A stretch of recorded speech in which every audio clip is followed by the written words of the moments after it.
So I came across this NBC video on YouTube where Steve Kornacki, the guy that does all the polls and he's showing all the numbers all the time, there was something interesting that happened that I don't even think they caught themselves.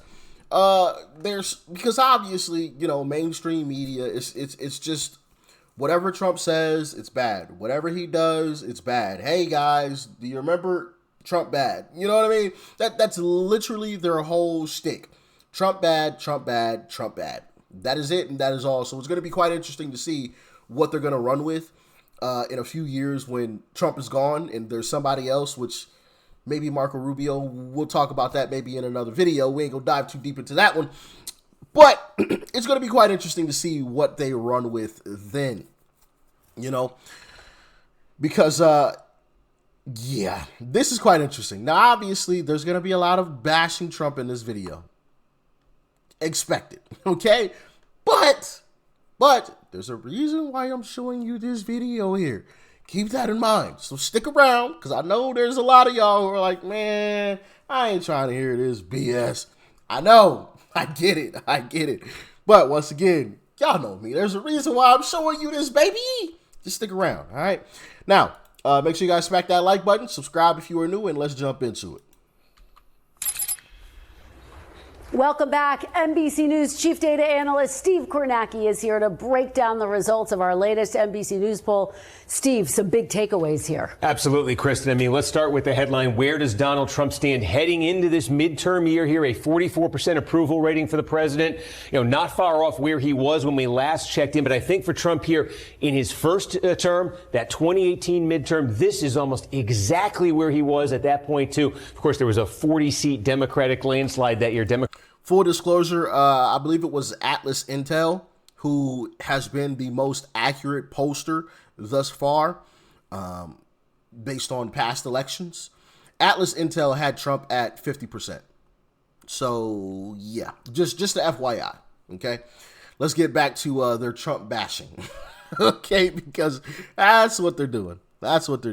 Democrats took back the House. Also, what is driving the low number for Trump? It continues to be the economy. Look at this, Kristen, asking folks, do you approve of how the president has handled inflation, cost of living specifically? 36% approved, 62 disapprove. That's down a year ago. It was 42-55. It's twice as bad now for him. Steve, that's a big dip on a critical issue for this midterm election. Absolutely, Kristen. Yeah. Voters continue to say this one is of pretty central importance to them. And then also, are they feeling it? Have Trump's policies helped or hurt? Almost 50%. They're saying they have hurt. A majority of independents saying the same thing. We checked in the president on some other issues here. Immigration now, 44% approval. But this is interesting. We also asked not immigration. We asked border security. And when you put it that way, it is different. 53% majority approve of the president. There, almost 1 in 10 voters have this split opinion. Disapprove immigration, approve on border security. And I think this spills over to broader attitudes about immigration. These high-profile incidents, Minnesota. Look at this. ICE, a positive rating of only 38% for ICE. Does that mean the country's getting more dovish on immigration? Not necessarily, because when you ask about sanctuary cities, look at that. 33-43, also very negative there. So complicated attitudes, I think, on immigration. How about the state of the two parties heading into the midterm, the generic ballot? It's a 6-point advantage here for Democrats. All right, now we're getting into the meat and potatoes, ladies and gentlemen. This is really where you need to start paying very close attention, because I'm gonna let it play for a little bit, but we're gonna be revisiting some things, okay? Pay very close attention to what is being said and what is being shown on your screen, all right? Okay, let's keep it rolling. Sizable lead for them, although we mentioned 2018, Trump's first term. At this point, it was 10 points for Democrats, so it is a little bit less. And I think what's driving the Democratic advantage now really is heavily this. It's the interest of their own base. We ask folks if they have the highest level of interest in these elections. 3/4 of Democrats are saying they do. Barely 60% of Republicans are. And again, that is a difference, Kristen. When you go back to that first Trump midterm, the gap wasn't as pronounced as it is right now. now. This, though, as well, the image of the parties getting outside the base here. What do all voters think? Look at this. Republicans are not that popular. Democrats, though, even more unpopular than Republicans. Well, this is so significant because even though they have an enthusiasm advantage, they clearly have an image issue. That's it. And that gets to the question, too, then. How do voters look at these two parties when it comes to the major issues here? So Democrats do have this advantage. When you ask about threats to democracy, that's an 11-point advantage for Democrats there. Democratic voters say that's their top issue. Republican voters say that border security, immigration, more important to them. Big Republican advantages. But, Kristen, this will be it. Yeah. It's the economy. It's a tie between the parties. Republicans have had the advantage on this issue for nearly a decade. Now it's wiped away. Wow. Question going forward, did Democrats actually open an advantage on the economy? That could be key to them if they are going to have a big midterm. Still the I don't think that's going to work, but he is correct, right? It's always the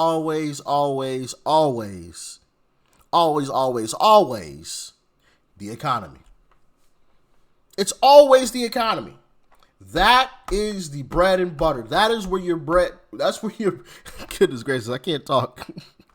That is where your bread is buttered. The economy.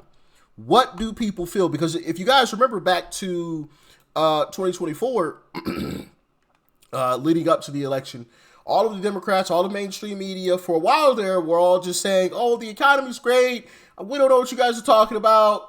Things are amazing. Look at this number. Look at that number. See, these numbers are fantastic. Y'all are tripping. Y'all going crazy. Blah, blah, blah, blah, blah, blah, blah.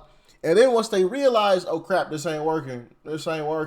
Then they try to, shift course a little bit, and they started, being a little more honest about what was happening. And you saw Joe Biden and the Biden and Kamala Harris administration start pulling from the strategic reserves to try to lower the price of gas, doing stuff like that. You saw, what's the guy's name? I'm drawing a blank. You saw interest rates get lowered right before the election, kind of interesting how that worked, but, they're neutral. But magically interest rates got lowered right before an election. Crazy how that works, ain't it? Crazy how that works. We'll see if that happens again before this election. We'll see how even or nonpartisan this they really are over there. But yeah, I mean it's the economy. It's the economy, and we still have a whole lot of time before this next election to get that straightened out. Gas prices obviously will come way back down. As a matter of fact, I think they may drop even further below where they were, considering the fact that, now we got Venezuela, okay? We could possibly start getting some oil from Iran, which we weren't previously. We can start getting some oil from there, now that we basically took control over Iran, or will be taking control over Iran. So yeah, we now we've got more sources of oil, plus our own oil. We're drilling, drill, baby, drill. You guys know what Trump ran on. So that is going to start lowering, which is going to also lower the price of goods, because obviously things have to be shipped. And if it's expensive to ship, that price gets pushed on to the consumers, obviously. So when the price to ship things comes down, the price of goods also comes down with it. Now, I want to go back to, where was it? I want to go back to a bit here. This.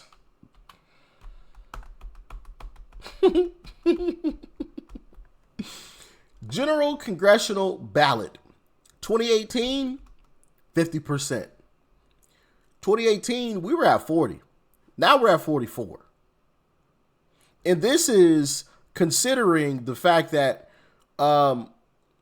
we aren't very enthusiastic at all right now. Not very enthusiastic at all. And from what Trump has stated, and from what I've heard, Trump is about to go on a massive tour of the country. He's about to start doing some rallies, 2024 style. Getting people more engaged, getting people more enthusiastic, getting people out and hyped up to get out and vote. He's going to go on a tour like he was doing in 2024 to get reelected for president, but he's going to do that for the midterms. Now, if that remains true, I think this 61 spikes way, way up. Way, way up. And if this goes up and we're basically even, right? At least in terms of party view, which who knows?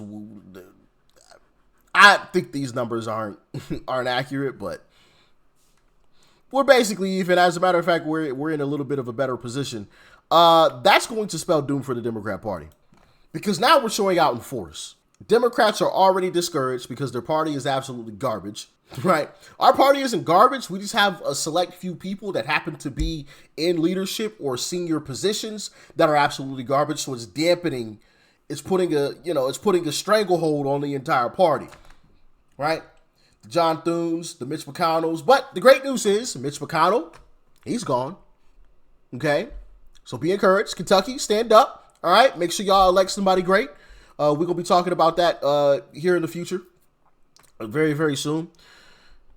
Tom Tillis is gone, although I'm not too happy about who was elected to possibly replace him, but we shall see. It's better than Tom Tillis. I mean, he was absolutely garbage, so there's another RINO gone. Susan Collins is up for a re-election. We shall see what's going to go down with her re-election race. John Cornyn, his whole situation is not looking good at all. There was speculation that Trump was going to come out and endorse either John Cornyn or Ken Paxton for Senate in Texas. And there have been, listen, I have not for like a week after that was announced, I had not seen Ken Paxton's name or anybody for that. Matter of fact, look, I got to throw this up here, y'all. I have to. Just so y'all don't think I'm BSing. Look at this. Look, I just reopened the page. Look, I'm at the very top of the page. You see that? I'm at the very top. Look what's right here. Ken Paxton from Matt Gaetz. Ken Paxton. Okay? Because I was literally just about to say I had not seen Ken Paxton's name mentioned so much on my timeline. I mean, it was Ken Paxton, Ken Paxton, Ken Paxton, Ken Paxton, Ken Paxton. Like positive for Ken Paxton. Hey, we need Ken Paxton. F. John Cornyn, Ken Paxton. We need Ken Paxton. We need Ken Paxton. Like it was crazy. And now polls have come out showing that even if Trump endorses John Cornyn still loses to Ken Paxton by 1 point. That is unheard of. It's unheard of. Typically, if you get the stamp of approval from the Don himself, Uncle Trump, you get the win. You get the W in a primary, right? You automatically get the W against another Republican. It's automatic. But polls have come out showing, hey, if Uncle Trump comes out and endorses Cornyn, first off, I'm going to be disappointed. Unless it's in exchange for the Save America Act. If the Senate figures out how to pass the Save America Act before this, and then Trump comes out and says, hey, I'm endorsing John Cornyn, all right, F it. But John Cornyn, this your last go round. I promise you that. Y'all are not going to do this again. You are not going, every 4 years or every time one of y'all RINOs are up for re-election, you're not going to dangle some piece of legislation above our head. It ain't happening. You get one time and one time only, and that is it. Because I understand and I know that the Save America Act could very well be the downfall of RINOs in our party, because we will probably and more than likely be able to get a lot more Republicans into DC because of the Save America Act. So the power of the RINOs will be greatly diminished because we'll have a lot more Republicans. So, hey, if John Cornyn or John Thune or Lisa Murkowski wants to vote no on something, well, we got the votes for it anyway because we got enough Republicans even without y'all. You know what I mean? So that's the only way, okay? Outside of that, it's Ken Pax. It's Ken Pax. And the people have spoken. Like I said, even if Trump endorses John Cornyn, Ken Paxton still wins by 1 point. Now, if Trump endorses Ken Paxton, Ken Paxton wins easily against John Cornyn. Wins easily. And keep in mind that they spent $70 million on John Cornyn to get him reelected. That's what these RINOs are willing to do. Okay? So get out and vote, ladies and gentlemen. Get out and vote because it matters. It really does. We're so close. We're so close to seeing a genuine America First Republican Party. This ain't the time to give up. It's not the time to give up. We're so close. We're so close. If we can get like 3 more RINOs out of the party, right? 3 more. Matter of fact, we probably don't even need that. 2 more. 2 more RINOs out of the party. I would say 3 more. 3 more. Because there's some people that are like borderline that I'm not really, We're good. We're good. Anyway, y'all stay safe out there. Peace and love. I'm out.